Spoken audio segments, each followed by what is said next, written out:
I was a very, very sensitive kid who wanted to, I was like a 40-year-old in a 6-year-old's body, wanting to have deep conversations and deep spiritual and loving connections with friendships. And, other 6-year-olds just want to play on the slides. So I often got my feelings hurt, or I would go from friendship to friendship quickly. And I was just wanted this one best friend, but other kids didn't understand that piece or think like that. So friendship was something that I didn't necessarily understand as a 6-year-old and still have trouble with as a 41-year-old mom. Welcome, Revolutionary Mama, to the Raising Wild Hearts podcast. I'm Ryan Watkin, educator, mom of 3, rebel at heart, and passionate soul on a mission to empower and inspire you. Here, we'll explore psychology, spirituality, parenthood, and the intersection where they all come together. We'll discover how challenges can be fertile soil for growth, and that even in the messy middle of motherhood, we can find magic in the mundane. Join me on my own personal journey as I talk to experts and share resources on education, creativity, self-care, family culture, and more. I believe we can change the world by starting at home in our own minds and hearts, and that when we do, we'll be passing down the most important legacy there is: healing. And so it is.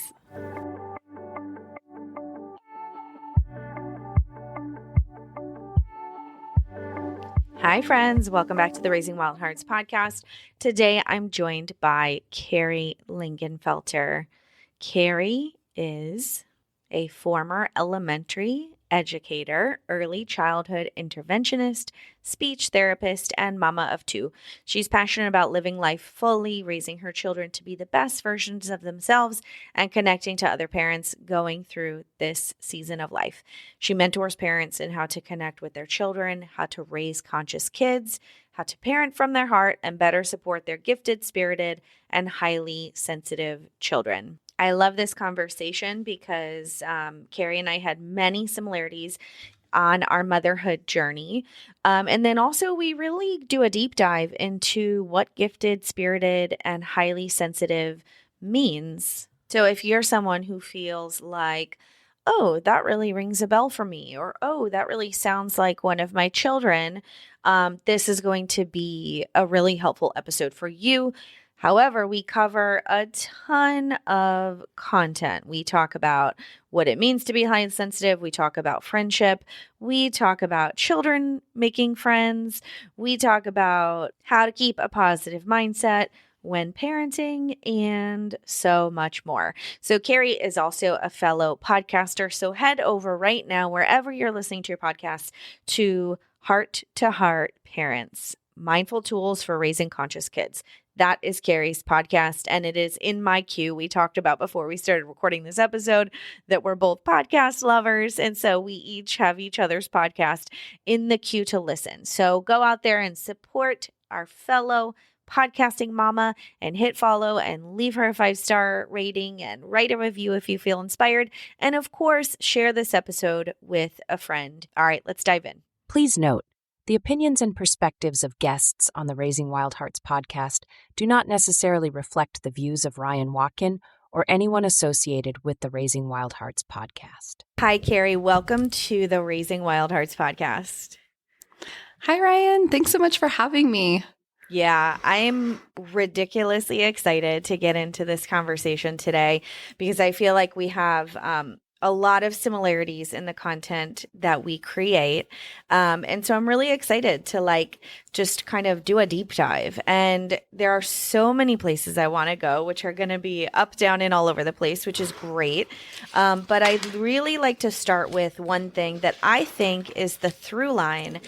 And that's starting with something that you said. You said, when we connect with our kids and teach them mindful tools so they can grow into conscious adults, we are also teaching ourselves. And for me, that statement is just like, in a nutshell, wrap it up with a bow. Like, that's the whole point for me. Like, I'm like, yes, 1000%. Like, we could stop the interview there just by saying that, because it's something that is so powerful to step into our being and our purpose through raising our children. And, it's something I debate all the time is like, why are we here? Why are we choosing this path? And it's so true that we get to revisit raising ourselves while raising our kids.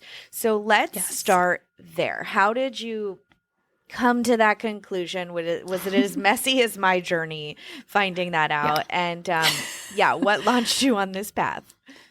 Yeah, I would say my journey was also messy as well. And by the way, I love that you have hearts in your podcast name as well, since I'm Heart to Heart Parents. I love that. Yep. So yes, it was definitely a heart's journey for us in our household. I had a education background, being a speech therapist and an elementary educator before having my kids. So I thought, I'm all set. I've got this. I've got this jam. I know everything I need to know. I've done a lot of child development work. I'm ready. And as soon as I was given my son and he laid on my chest, he looked directly in my eyes and I was like, what? You can move your head? Like, I didn't know this was coming. Yeah. My husband said, he's beautiful, Carrie. And he turned and looked at my husband with these bright blue eyes. And we were like, oh, wow, we are not prepared. We did not prepare for this. All the book knowledge did not prepare us for this journey. So we went home. You're surprised that the hospital sends you home and you feel completely underprepared. Like, they're letting us take him. It's time to go home. What do we do now? So it was kind of a stumbling block here and there as I started my parenting journey and learning how to hear when I needed to make a change for my kid was not something that came right away, but luckily I have a lot of spiritual people around me, my mom, my grandmother, and friends, and I was raised in a spiritual way. So they could sense that I was getting in my mind and in my head a lot and trying to become this perfect version of parenting that I thought I needed to be. So they told me, put down your books, connect with him, look in his eyes, follow your child. And I started to do that. I started to follow his when he wanted to sleep instead of trying to force him into a sleep schedule, how he wanted to sleep instead of the 85 sleep gadgets that I thought I needed. So I started to see how when I followed my heart, I could really connect with him and it worked better for everyone in our family, including my husband was getting more sleep and I was getting more sleep. And it's just this cycle, right? But I ended up starting the podcast this past year because I now have 2 kids and they're both gifted, spirited, and highly sensitive kiddos. They come with amazing gifts and also challenges with being in their human bodies. It can be challenging at times when you're so gifted and spirited. So I ended up starting this podcast because it is so common for us to get into our minds and turn off our hearts when we're so in our heads. And so focus on trying to be the perfect parent and all of those pieces. And I love connecting with others in this way. So good. So much of that I resonate with and kind of parallels my journey as well. I thought I had everything down pat. I've been babysitting since I was 10. I was like, babies, kids, I got this. And my first child, who's about to be 10, she has been this very deeply feeling sensitive, very aware, very observant soul since minute 1. I mean, she's pushing her head up, hours old, looking around the room with these great big brown eyes. And my husband and I did the same thing. We were just like, whoa. I mean, it was wild. It was wild. And that was just the start of it, and we didn't know then what we know now, and we're still learning, quite honestly. So when we say gifted, spirited, and highly sensitive, can you give us an idea and can we kind of flesh out what that means? Like, what are some of the qualities, maybe the challenging qualities, and then also the gifts that come with that? Mm-hmm. Sure.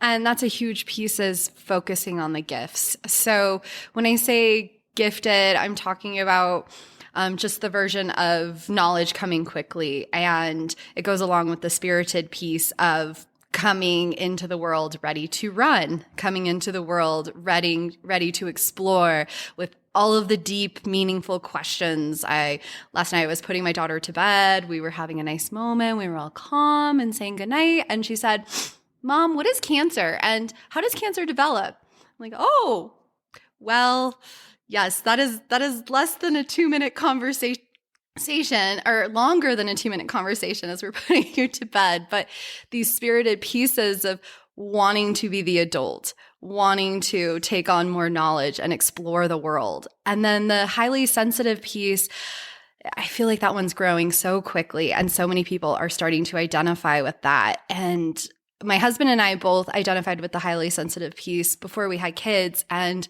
we didn't think about, oh, maybe we'll have highly sensitive children. Maybe they'll be really sensitive because there's two sensitive people coming together.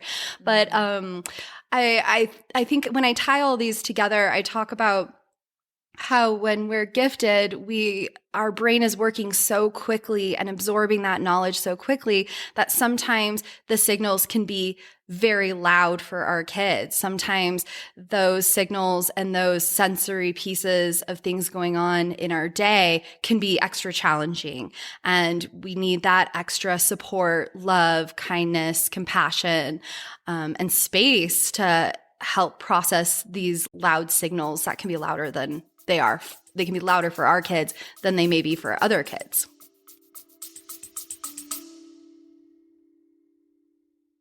Hey, it's me, Ryan. So something I do every single day to invest in my growth, besides connecting with the humans on this podcast, obviously, is reading. Reading is where it all started for me. I was 5 when I became obsessed with books, writing them, reading them, collecting them. I love how I can get inspired with new ideas and stories and ways to grow. That's why I ask all my guests what they're reading.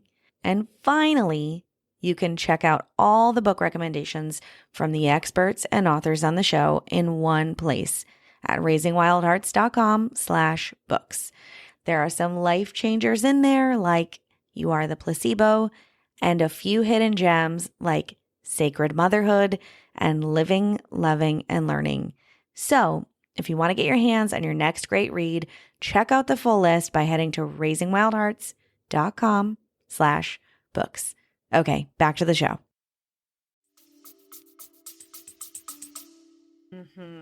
Yeah. So when you were talking, what came to mind was like these kids that we call old souls, right?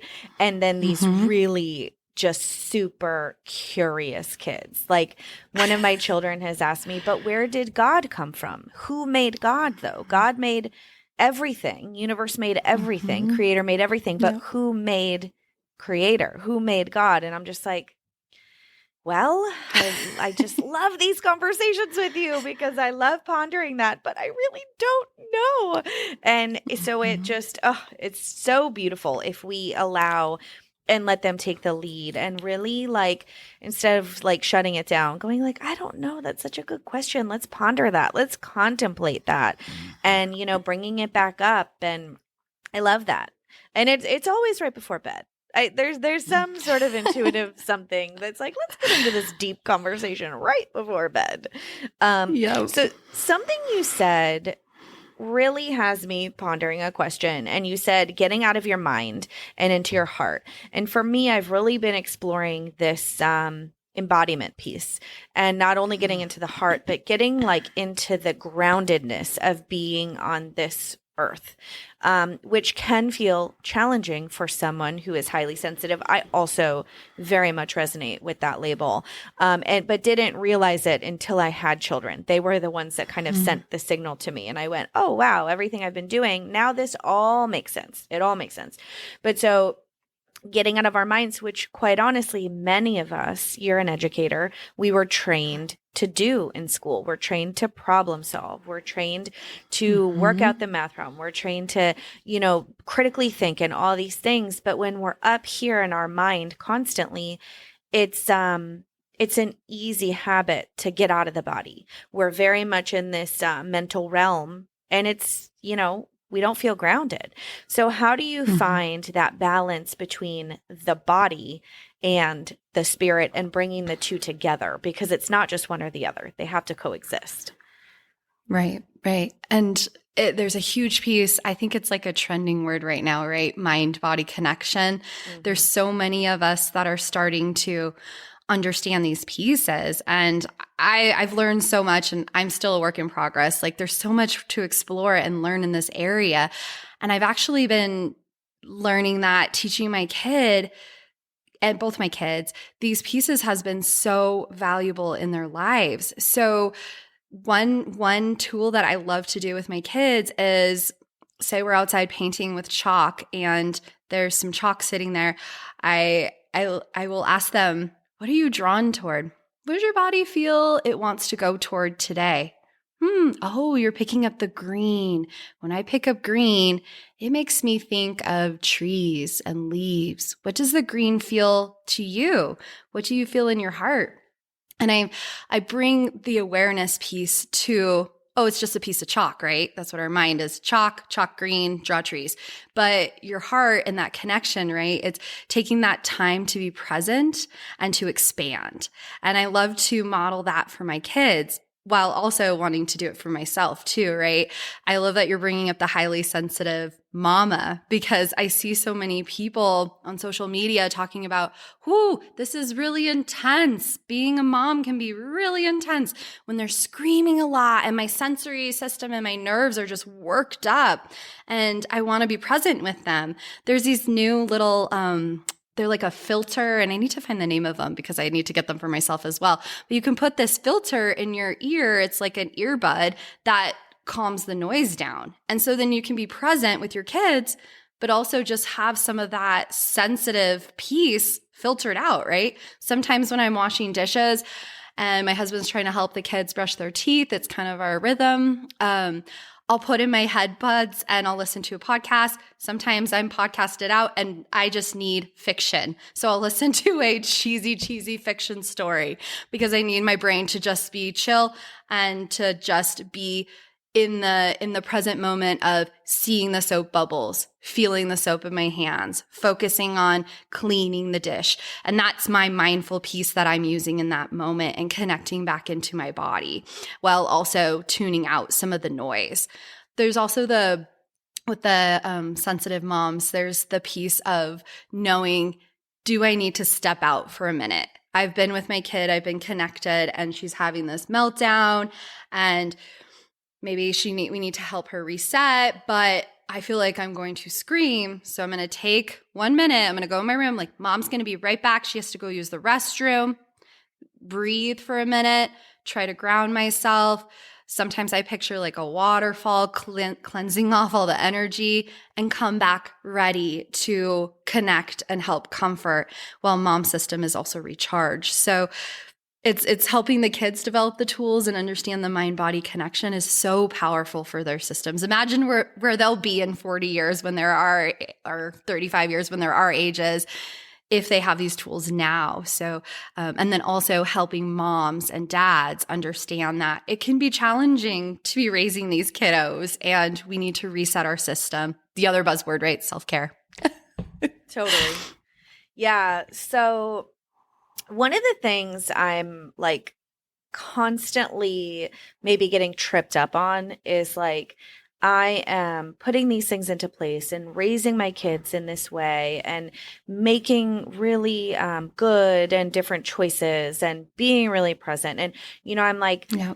it all feels like work, and it doesn't have to be super complicated. I tend to complicate things in my mind and, we're taking the path less traveled and it's so hard.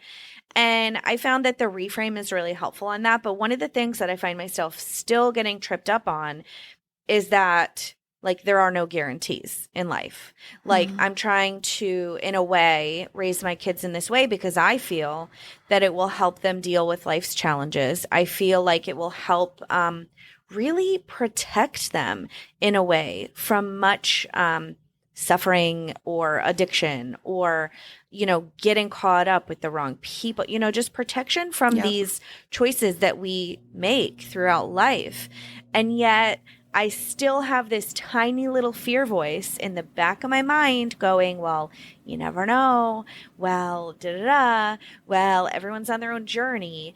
And so I don't even know if I have a question here other than how do you stay, true in your method and in this loving, heart-centered way of parenting while still having possibly, if that's true for you too, these fear voices of nothing's guaranteed and who knows what's going to happen in the future, et cetera. Yep, definitely. And I practice what I preach because I still have the fear voice that comes up as well. It's part of our survival mechanisms, right? Back in the day, if there was a mountain lion chasing us, we needed to have that fear piece so we could run faster and power up in that moment. So there is that fear piece that is biological and it's programmed in there. And so mindfulness definitely includes the self-care piece. If I'm tired, if I'm overworked and stressed out, that fear is going to be triggered a lot more often, right? Yeah. And then there's also the, and I've done a lot of work on this, is like the inner child pieces of, is there something that's coming up? Am I scared about pieces that may have felt trauma when I was a child? As my kid is going through different phases, sometimes those can come up, right?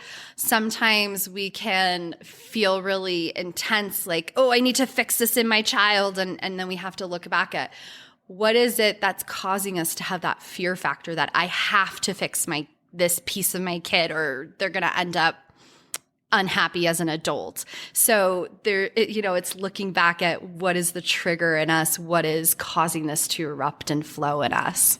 Mm-hmm. Yeah, I found, especially with my oldest, that I kind of relive the age that she's at in a really kind of like subconscious way.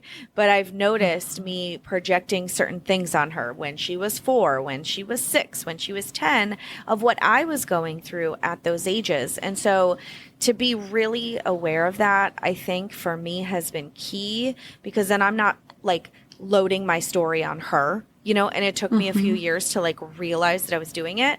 So staying kind of detached from her as her person and me as my person now, and then my person then who was hurt and felt lonely or felt scared and had, different various challenges come up throughout my childhood. And I think that's been a really helpful indicator for me to take a look at what needs to be healed from my past. So any advice for parents who have these old things coming up that need to be taken a look at with some TLC? Yeah, definitely. There's a culture right now of toxic positivity. I don't know if you've heard that term of, it's wonderful to switch our mindset from what's bothering us to seeing the positive version of it. Or, sometimes we have the tendency to want to tell people like, it could be worse. And, I've done that. I've fallen into that trap with my kids too, or myself, like it could be worse. But also living in that moment and letting that energy out, letting that healing happen, sometimes looking into ourselves in that, do I need extra support in this? Do I need to find a coach, a therapist, a counselor, somebody to help me through these pieces? Because maybe it continues to come up. Maybe I need to talk to my parents. Sometimes I have things that come up and I'm like, oh man, I need to work on this. And the only way to work on this is talking to my parents, myself. And like you said, when there's things that we have fear for our children because it happened to us. Oh, it totally happened to me. I was a very, very sensitive kid who wanted to, I was like a 40-year-old in a 6-year-old's body, wanting to have deep conversations and deep spiritual and loving connections with friendships. And, other 6-year-olds just want to play on the slides. So I often got my feelings hurt, or I would go from friendship to friendship quickly. And I was just wanted this one best friend, but other kids didn't understand that piece or think like that. So friendship was something that I didn't necessarily understand as a 6-year-old and still have trouble with as a 41-year-old mom. But my son, he's 9 and he makes friends really easily. And he's way more outgoing than my husband and I understand. So he makes friends, but I still have this piece like, do you want me to make some play dates? who's your friend today? Who did you play with at recess? Are you expanding beyond that one friend? Like, you want to make a lot of, I would ask all these deep questions like, okay, let me help you fix this. Let's work together. And he's like, Mom, I have friends. I don't have any. Stop. It's like, stop pushing this trauma piece from your childhood on me. I'm fine. Mm-hmm. Yes. I love that. Yeah, that's such a great inaction example, because that's what I'm talking about. We have a tendency to are they okay? Because we, we're looking through a lens of our experience. And so it's, it's human nature. It's not bad, it just to become aware of it is helpful. And I'm so glad you mentioned friendship, because that's one of the things I have written down to talk about. And Similar example of friendship. I, though, on the other hand, my kids want to be friends. They have different styles, but they want to have all the friends and they want to do all the play dates. And me, as a highly sensitive introvert, I'm like, please not another play date today. Please not. And because there's so much that goes into it. We need to be chatting with the parents. We need to get to know them. We have to have the snacks ready. There's so many moving parts to it. And so I am finding that I need to balance that. And so let's talk about friendship first from the adult lens. I've become acquaintances with many of the adults in my kids' community. And I'm like, I don't have any want or desire to go outside of that community and find friends. And so I'm interested, your take on that. I'm 41 also. Same thing. I don't have these really, for me, I don't have these really long-term relationships. Like when I hear someone go, oh, I grew up with so-and-so and I was friends with them since second grade, I'm like, oh my God, really? I don't even have my friends from college anymore. And I it's funny because maybe it's just the evolution piece. I've never been able to stay the same version of myself long enough, which I'm okay with. But in the same regard, I'm like, but I want friends too. And so it's interesting making friends as an adult. So what's your take on that? Who are you friends with? How do you make friends? I know you're still working through it, but give us some advice. There's so much healing in it for this sensitive mama here. I mean, my husband and I reflect on that so often because he went through a very similar piece himself. And it's, honestly, I think for my husband and I, we went through this era where after COVID, we went out into the world and we were ready to make friends. We were going to be the best friends. Because we were craving friendship, right? We had moved into our town right before COVID lockdown. So we knew nobody in our town. And so when we came out a year later, we're like, we're going to make friends with everybody. And that just kind of crashed on us a year or two after, just explosive version, which was very crazy for us. We had never lived anything like that in our lives. And then we realized, hey, we were kind of masking. We were putting the energy out there and we were being the people that we thought they wanted us to be. And we were not being our true selves.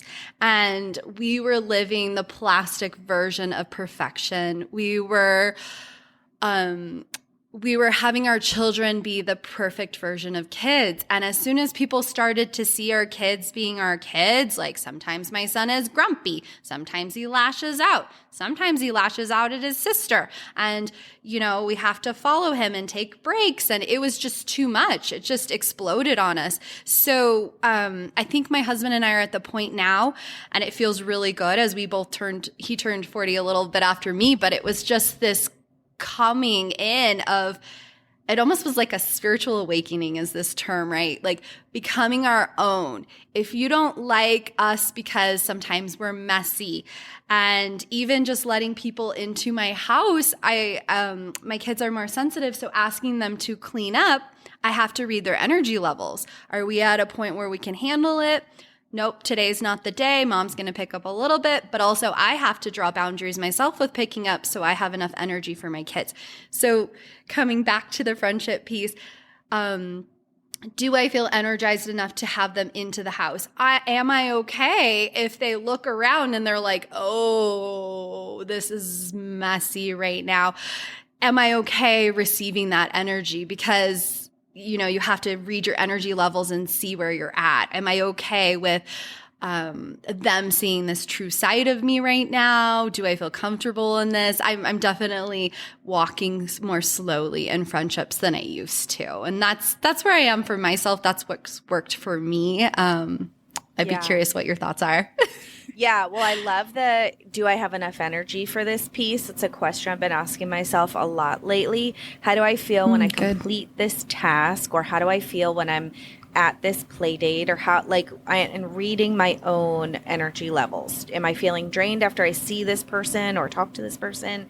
Or am I feeling really energized? And typically what I'm noticing I do is now, from having a little bit of wisdom, like an inch, I have been doubling down on the people and the families who I feel energized around. And that's not, to be quite honest, it's not that many people. And that's okay. You know, I told my daughter the other day, everybody is not for everybody.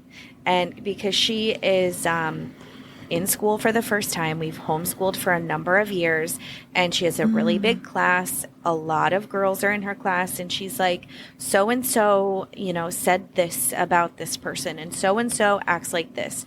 And she's getting to know herself, and she's getting to know these other people. She was feeling sad that somebody perhaps didn't like her. And I said, you're not going to really vibe, quote unquote, with everybody. And everybody's not going to feel that way for you. Everybody's not for everybody. And wouldn't you know, I woke up the next morning with my first 1-star review on my podcast. And I was like, thank you, universe, for helping me embody this lesson that I'm telling my daughter, because it's easy to talk it. It's easy to say the words, but to embody, you know what? Somebody doesn't like what I have to say. Somebody doesn't agree with the way I do things, with the way I'm here. And that is okay. Because for the first decades of my life, all I was concerned about was being likable, liking everybody, being the people pleaser, being the perfect version of myself, which wasn't actually real. Like talking about someone coming into your home and seeing the mess, like, this is who we are. Like, we're messy. We've got dishes in the sink. This is us. And so I just love that, like, authenticity piece. And I feel like there's so much fear of being seen. And I've had that moment too. Like, I've got 3 kids, and my youngest is 3. And he is an absolute, like, caveman, this boy. Like, he is wild and fierce. And my big kids are too, in their own way. And so we're like a lot. We're like, somebody invited us over one day who has 1 child, and I was like, I just want to say, like, we're a lot. And she's like, no, it's okay. I'm like, but like, really, like, my son's going to be like swinging from your fan. We were kind of joking about it. And so I do feel, but it's like kind of true. And so I do feel this like, hesitancy. But I think like the reading the energy piece is a big, big deal. So agreed with you on that. Yes. Oh my gosh. We have been in the houses that are perfect, right? They're perfectly placed, and I pick up that energy. I don't know about you. I'm an empath, so I pick up the energy of people around me. And when I'm in a space like that, I feel like this, like, I can't let them see the side of me. I can't let them see the side of my kids. And then it's like my kids understand that, and they're like, well, this wasn't meant to be, Mom, in their minds. And then they react even more. It's like they already know, like, this is going to implode. So yeah, it can be, there's a lot of energy in that, and trying to be that perfect person. And yeah, and also, yes, if you don't have that energy level for continuing to pick up your kids, and you just say, I'm going to be a better version of myself for my kids if I'm not having a perfect house. I used to try to keep a perfect house. My mom had a perfect house, so I grew up in that, and I thought that's how we had to be. And I would, get mad at my husband, like, you're leaving crumbs, eat over the sink, things like that. It's like you're like trying to live this perfection. And then I finally realized, well, I just gotta let it go. I gotta release something. I can't keep all the balls in the air at the same time.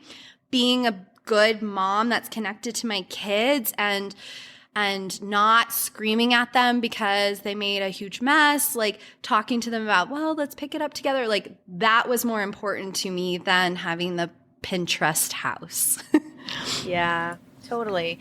I think even the Pinterest house like just isn't like a real thing. I mean, maybe it is. Maybe it's this like unicorn, but we agreed I can't do it, and I'll try sometimes, but when I'm noticing that I'm doing it, I'm getting really caught up in what does it look like from the outside?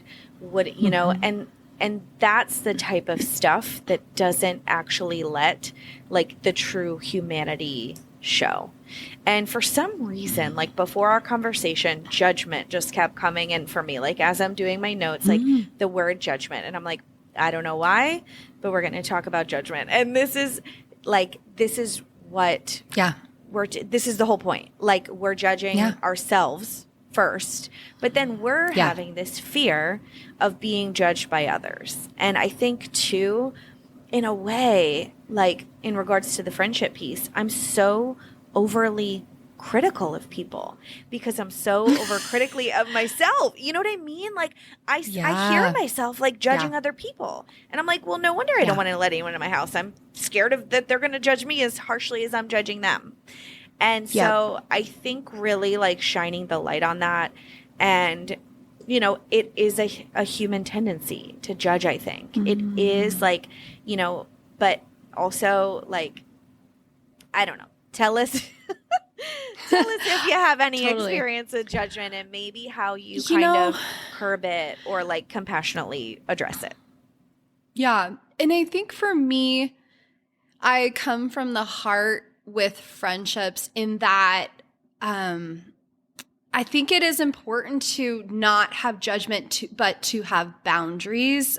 Being an empath person and just being my personality that I am, loving to help others. And my name is Carrie, so I care for everyone. Like that has made me a caregiver to friendships in so many ways. I become the therapist and the helper and taking care of people. And so in my 40s, I'm like, enough is enough. I'm done. Like, I will be your friend and I love connecting with you. And, we can chat about tough times here and there. I need you to also listen when I have a tough time. If you disappear when I have a moment too, where I need a little support, that's a red flag, right? Yes. So I think it's not necessarily just judging for me. It's listening with a heart in that I'm trying to see if you're going to use me as a therapist or if you're going to connect and it's going to be a symbiotic relationship, right? A giving and receiving relationship. Because being an empath, I swear there's a lot of people, I don't know if you've heard the term energy vampires. It's like the idea, right? Where they're like, oh man, hanging out with Carrie feels so good. She just has all this energy, and no matter how many crystals I wear to help me recharge, it's not going to help me in that moment. So, I mean, I'm wearing my quartz, but it's not going to necessarily help me if you keep taking all of my energy and I have nothing left for myself, for my kids, for my family, for my husband, my partner. So that's where I'm at with friendships. I'm not judging you. I still have an open mind. I know nobody is perfect. And the longer that I live, I realize, wow, we all have our stuff. We're all working through it. We're all still understanding friendship, even at the age of 41, which I thought, oh, it'll be fine. When we came out from COVID, like, we're all adults. Like, let's connect at an adult level. But then I realized quickly, like, wow, we all have a lot of stuff going on that we're all healing from. We all have a lot of stuff. Yeah, that's so true. That was such a beautiful reframe because what came through for me there was just discerning, just like this discernment piece. Yeah. It doesn't have to be like, and I am, I think, to a fault, for lack of a better term, discerning or maybe not so trusting. And so that's where the judgment piece comes in. It's not about, the whatever this person is doing that I'm seeing is different or weird or bad. It's more like self-protection in a way, because I agree with you on the empathic piece. I agree with you that I've had multiple friendships that I have felt like the therapist. And I have said in those terms, like, I can't be your therapist anymore. And so, discerning before, how do I feel? And that's bringing it back to the energy piece. How do I feel when I spend time with this person? Am I coming out completely drained? Is it just a time of the month where I need to hermit a little bit? Like, maybe I'm not open to a social engagement, even if it's with like Jesus. I don't know, like, no matter who it is, like, maybe I'm just not feeling social this week. So I love that. How do you talk to your kids about friendship? Because we mentioned that a little bit. Yeah. And you said your son has a really easy time making friends. I have one daughter who wants to be friends with everybody, and I have one daughter who wants the one friend and putting all the eggs in the one friend's basket, so to speak. And so I find myself not really knowing how to coach them, talk to them, other than just right now listening to their experience. So yeah. That's definitely something. And I'm open with my kids. I know that my 2 kids are empaths, and I actually have talked to them about what being an empath can mean, how we go out with open hearts, and sometimes it can be really draining in certain scenarios. My son has actually told me at school, so he's 9 and he's in 3rd grade. He's told me, so-and-so was having a fit and a moment, and I sat with him and I could feel my energy going toward him, and I was talking to him and kind of being silly. And I think I helped him, Mom, and he walked away and felt great. And so we kind of like sat down and then had a follow-up chat with that of, sure, you were giving him some of your energy and your love and your kindness and compassion, but also you have to also watch out for yourself too, and think about where you're at in your energy level. And sometimes we need to do a little protection of ourselves and our own energy. And if you're feeling down every time you're around this person, maybe we need to take a break and find a different person to play with. So I've actually had almost like an adult conversation at a kid level about that with him, because I wish that I had learned that when I was a kid, right? Yeah. I was already doing that and I didn't even realize it. And so I've had that conversation with my son. I've had the conversation with both of my kids about what does friendship look like? How do we feel when we're in a good friendship? And how do we feel if somebody says certain things to us or somebody does certain things? And then also one other thing that I've been doing recently with my daughter, and I remember this as a little girl too, it can be easy to hook onto one friend, and then you oftentimes maybe don't want to let another friend come in. Or if there's a friend that's perfect for you, you really click, there may be other kids that are maybe not that perfect energy that you feel with this one friend. I've really encouraged my daughter to see people for who they are, allow them, or, when you and your friend feel like it, ask the other friend to join. We've tried to keep that going with the different friendships, keep the door open. And then we also recently were talking about giving kids more than one chance. Because my daughter, she sees things as very black and white, like, oh, you were really annoying to me that one day, so we're not friends. And so I'm really talking to her about how her energy goes up and down, and she has different feelings throughout the day. And sometimes at school, we can feel really drained because school can be really intense for highly sensitive kids and having that many kids around us. So maybe we do a play date with the kid on the side and they connect, or I describe to her, give these kids more than one chance. So that's where we've been. I love all that verbiage. That's super helpful because I'm navigating the one friend versus many. And I am a type of friend, just a type of person who does better in a one-on-one setting. Like for me, groups are really loud. And I also have this thing where if there's like more than one person, that I'm trying to listen to everybody at the same time. So I have this sensitivity with noise and hearing. And I think it's because I hear so much. Like it's a beautiful gift, but also it becomes extremely overwhelming. So I'm better one-on-one too. And so I see one of my children, feeling very attached to this one person.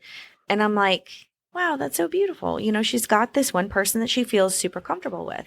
But then she was out for 2 days. Like the friend was out for 2 days. And my daughter felt really sad and really a little lonely. And I'm like, so I'm going like, well, was there somebody else that you felt good with today? Was there something else that you wanted to do? Maybe no. Like, do you want to read a book? Do you want to just color? Do you want to be by yourself? Because that's okay too.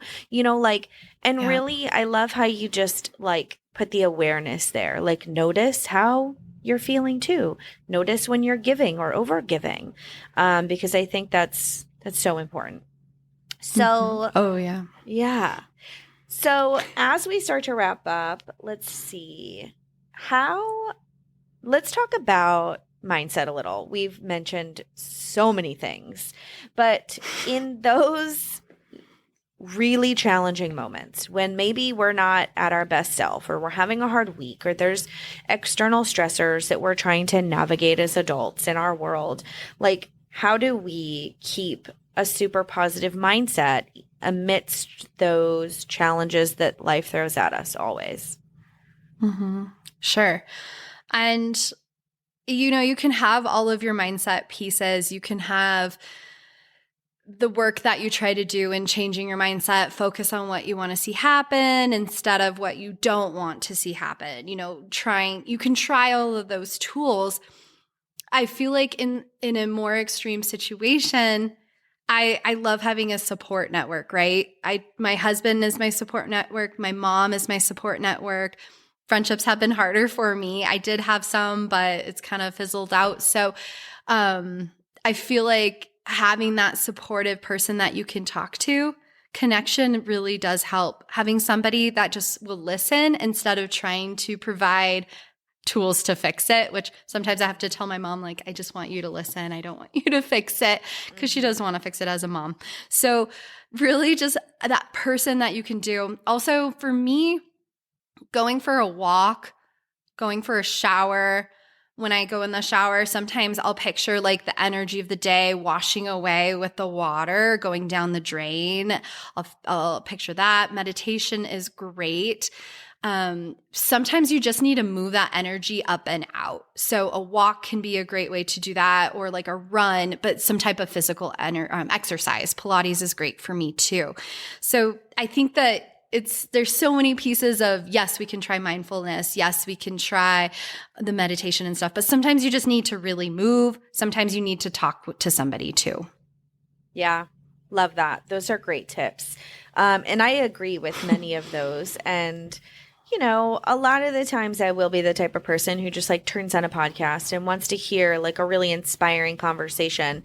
And lately I've been like, okay, the body piece too, moving the body, punching the pillow, screaming if I need to. Like if I feel something coming up, allowing that emotion, which is neither good nor bad, to just move. And once it's moved, there is this sense of, I guess, lightness. There's this like lighter feeling that you can come to the day with. So those are beautiful tips. I love the just kind of like energy of the day going down the drain too.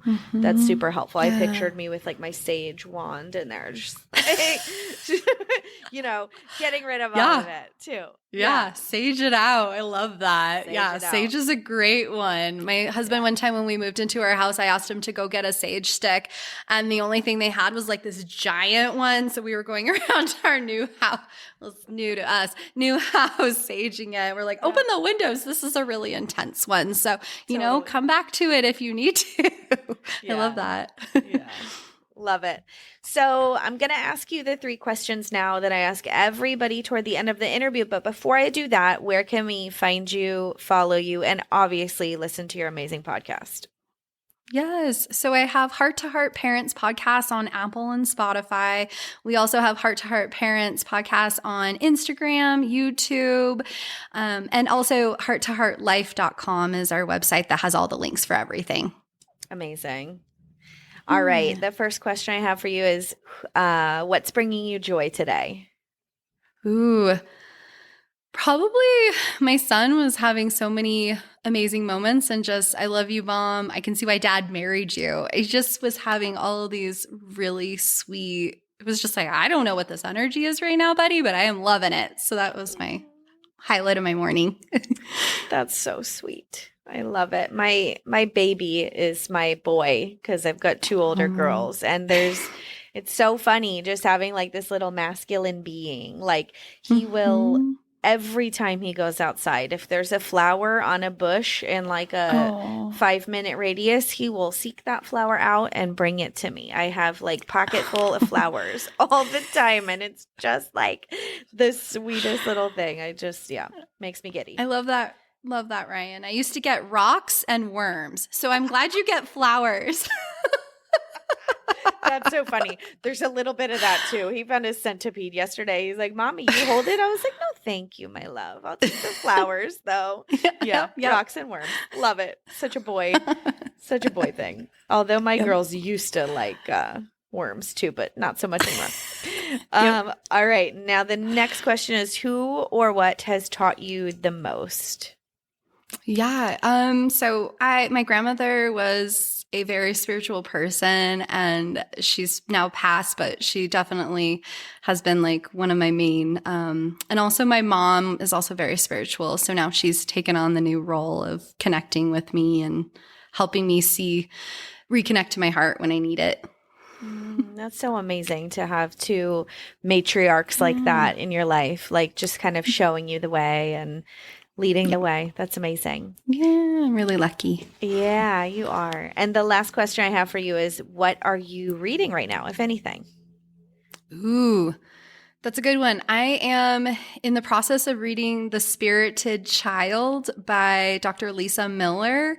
It's a lot of research and understanding in kids being born with spiritual questions and open to spirituality and curiosity about the spiritual world. And so it's been really interesting because I was feeling guided toward that area, but now I'm reading research about it and I'm really excited. Cool. That should be on everyone's list. It's been a little while, but listened to it, and I don't think I got I don't think I got through the full thing. So I need to put that back on my list. And another book I wanted to mention also, you mentioned like the term energy vampire. Christiane Northrup wrote a book about it. I don't know if you've seen that. And that's a good one too. Again, I don't think I made it through the whole thing. I'm always like reading or listening to like 4 or 5 books at the same time. And so I'll dip a toe in unless I get really, really passionate about a topic, and then I'll go full force. Anyway, so I think it's just called Energy Vampires, and there's some subtitle. Okay. But anyway, so that's a good one if that sparked anyone's interest, and your interest too, Carrie.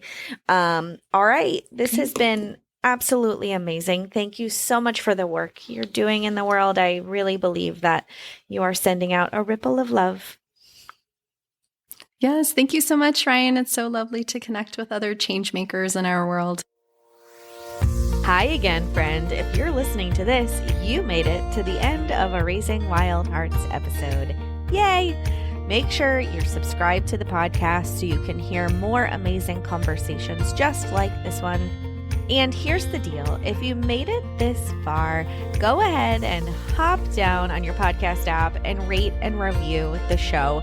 Your words and 5 stars truly mean the world to me.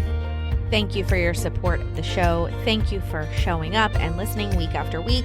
I will be dropping new episodes every Monday, so tune in then, and I will talk to you soon.